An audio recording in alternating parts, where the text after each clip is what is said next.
Buonasera Juventini, on est encore en live et c'est la 80e minute de ce Juventus Frosinone que pour l'instant on gagne 4-0 et qui est une belle victoire dans le tableau de la Juventus qui nous amène en demi-finale. Ça sera donc contre la Lazio, ça se jouera un match aller, un match retour, je crois bien la première fois à Rome et la deuxième en Italie pour aller se contendre donc la place de finale. Juventus qui a commencé pas très bien, les 10 premières minutes n'ont pas été très convaincants, mais Miretti très en forme se faufile entre trois adversaires dans la surface, on lui fait faute et c'est penalty donc réalisé par Arek Milik qui nous a fait sursauter avec son petit saut habituel, mais cette fois il la met au fond du sac et c'est pas fini parce que c'est aussi Arek Milik qui réalise le deuxième but sur une magnifique assistance de Weston McKennie, qui a disputé entre autres, pour moi, le meilleur homme du match. Hein, un très beau match, deux assistances. La deuxième pour Ildiz, on la verra. Troisième but de Arek Mil, qui donc fait tripler et sur une action arrive même à marquer un quatrième but, mais il est en hors-jeu, tapine gagnant pour lui. Donc le troisième but, il le réalise avec la complicité de Locatel, il se limite à 70% son but parce qu'il fait tout le travail et puis Milik pousse le ballon au fond du filet. Et puis on a eu donc, oui, le 3 et le 4-0 de Milik, mais le 4-0 n'est pas passé. Et on a eu un magnifique lancer de Weston McKennie au millimètre pour... Ils disent qu'il le voit dans sa course, il est un peu trop rapide par rapport à la trajectoire du ballon. Qu'est-ce qu'il fait? Il saute sur place, il se coordonne et à la volée du droit va mettre sur le premier poteau un but magnifique, un geste technique vraiment, vraiment remarquable de faire ça de première intention sur un lancer qui vient par derrière. Ça m'a rappelé énormément le but de Cristiano Ronaldo sur lancer de Bonucci contre le Manchester United. Vous vous souvenez ce match de la dernière saison de Massimiliano Allegri dans son premier cycle à la Juventus quand CR7 était arrivé, lancer de Bonucci, CR7, pareil de première intention, du droit, foudroie des guerres. Et là, c'était la même sens, c'est le même but, mais de l'autre côté en fait. Après ce match contre le Manchester United, on le perd 2 ans. Le Manchester United arrive à marquer les deux buts après la 90e. C'est justement pour moi un match un peu cernière, un match important dans l'évolution ou l'involution plutôt de la Juventus, qu'à partir de là, bien pour moi, entame vraiment la descente. Et bien, espérons que ce but magnifique d'Ildiz, pareil, nous fasse remonter la pente dans l'autre sens et redevenir l'équipe européenne et hyper forte qu'on était jadis, parce que ce joueur maintenant, il met vraiment en très grande difficulté Massimiliano Allegri parce qu'il doit jouer. C'est pas possible. Je ne sais pas comment il va faire Massimiliano Allegri pour faire jouer les trois, Chiesa, Vlahovic, Ildiz. Changement de compo, on le verra, pourquoi pas un 3-4-3, mais je vois pas comment il peut ne pas faire jouer Ildiz. Donc, homme du match, comme dit Weston McKennie, Ildiz, vraiment, vraiment pas mal aussi. Milik, avec un triplé, forcément, tu rentres dans le podium aussi. Mais puis, tout le monde a fait une très belle prestation. Hein. J'ai en tête des très beaux lancers aussi de Locatelli, toujours important pour les géométries au milieu de terrain. Miretti, pas dégueulasse du tout. Vous savez qu'il avait eu, à mon avis, une chute un peu dans son rendement en début de saison. Mais là, c'est lui qui procure le premier penalty. Puis il fait une autre belle action aussi plus tard. Rien à dire à Miretti. La défense assez bien, c'est solide aussi. Gatti très propositif en avant. Donc vraiment rien à dire hein, sur ce match qu'on va quand même continuer jusqu'à la fin ensemble. On est à la 84e minute. Je vais peut-être lire le chat, vous ne le verrez pas ici sur YouTube parce que je suis sur un autre canal vidéo, mais je vais vous lire ce qu'ils disent. Le match est fini, ben non Amel, mais comme dit, j'ai décidé de faire le post-match durant le match. Il dit s'il est vraiment talentueux, dit Emily, et oui, oui, oui. J'espère qu'ils vont le diffuser sur Beansport, le match, pour faire une rediff, ouais, pourquoi pas. En tout cas, ben, c'est pour moi la synthèse de ce match-là, c'est que c'est une Juve di Coppe, Juve de coupe. C'est une Juve qui est dans les coupes, dans la Coupe Italia en ce cas-là.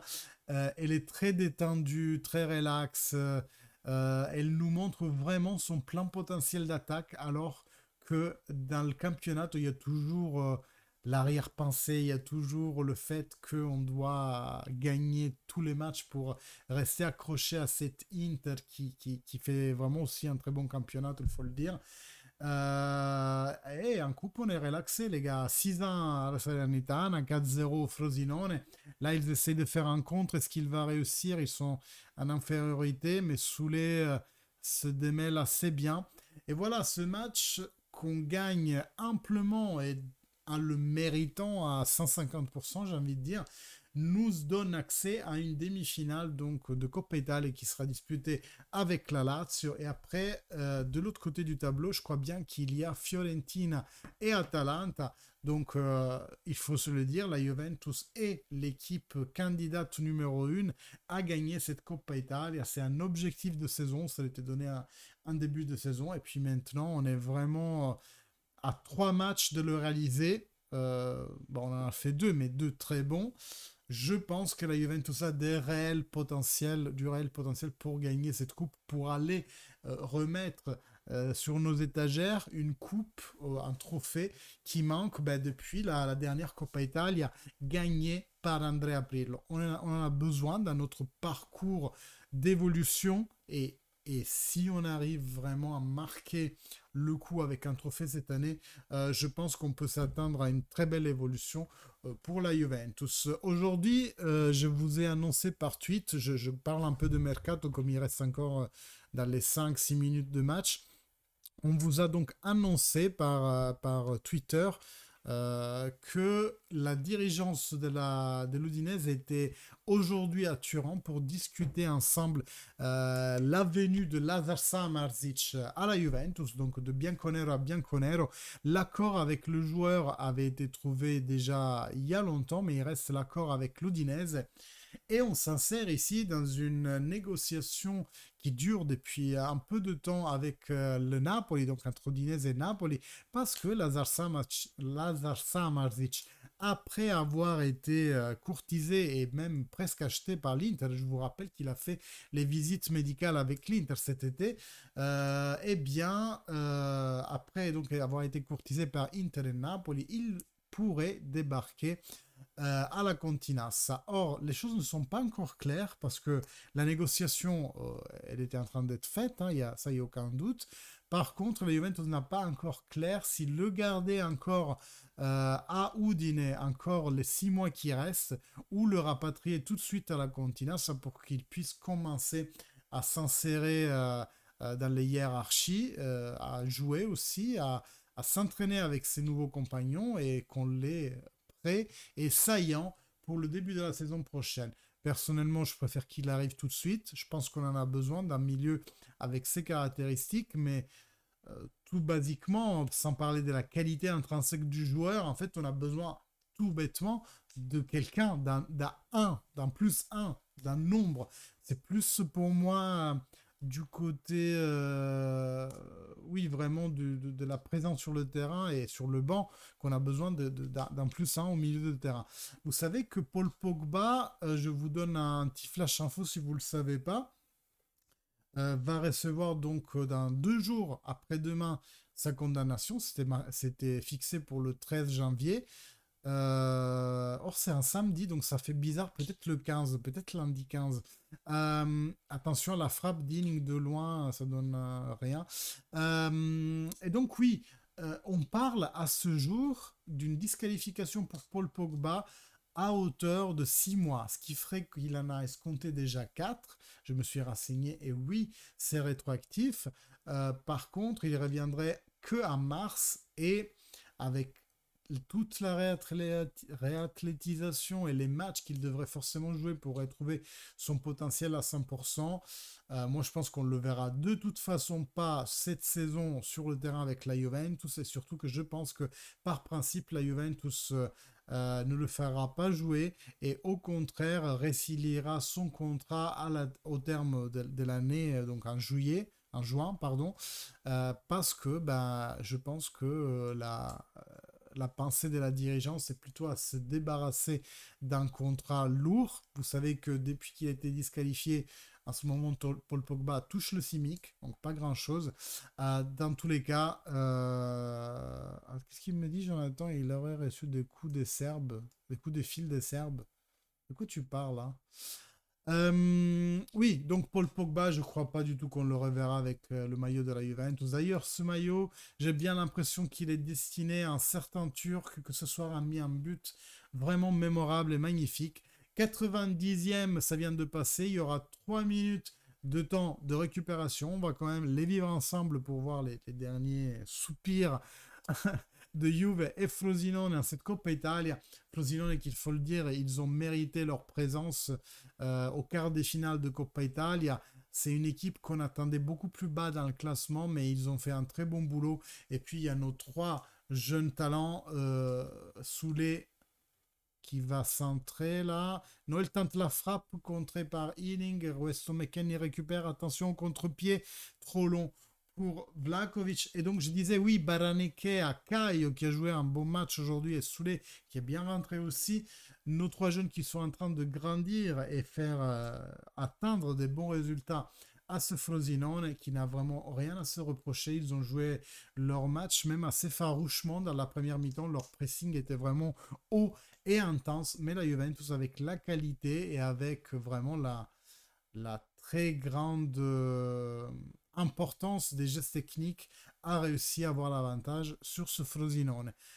91 minutes 30, encore une tentative pour le Frosinone de raccourcir le score et faire ce qu'on appelle en Italie le gol della bandiera, le but du drapeau, le but qui ne sert à rien mais qui est fait par pur orgueil pour honorer les couleurs. Et justement, ben, la frappe du numéro 16 passe pas très haut de la barre transversale, mais ça sera un 6 mètres pour la Juventus.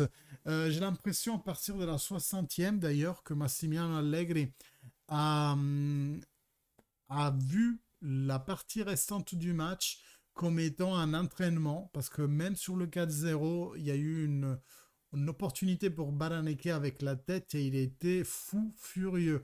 Donc j'ai l'impression vraiment que il y tient à ce match-là, à la Coppa Italia en général, et surtout à que l'équipe retrouve un certain équilibre dans la défense. Encore le Frosinone, il reste 30 secondes de jeu. Soulé contre Danilo. Bon ballon de Soulé au milieu. Numéro 16, je ne sais pas qui c'est. Encore le Frosinone en attaque pour cette fin de match. Ça sera sûrement fini hein, à ce moment-là, sauf que moi, je regarde un retard. Et oui, triple coup de sifflet de l'arbitre et ce match se termine sur une très bonne note. Et moi, je vous dis à très bientôt ou même à demain pour une nouvelle vidéo pour les nouveautés. S'il y a des nouveautés sur Sam Arzic, je serai là. Je remercie tous ceux qui ont participé à ce live, les habituels, hein, Amel, Emily, les 2 Jonathan, Zig, j'ai vu aussi Ayoub, je t'avais pas vu toi. Ben, salut, mais t'as une photo très inquiétante, une photo de profil très inquiétante. Et le nouveau Giovanni Borgheggiano, je t'avais jamais vu, mais en tout cas c'est un plaisir. Il y avait aussi Watermelon, Nicolas Goudouin, enfin voilà. La crique aujourd'hui a été composée de très belles gens, Loris bien entendu. Et voilà, moi je vous dis à demain et fino alla fine, forza Juve. Ciao.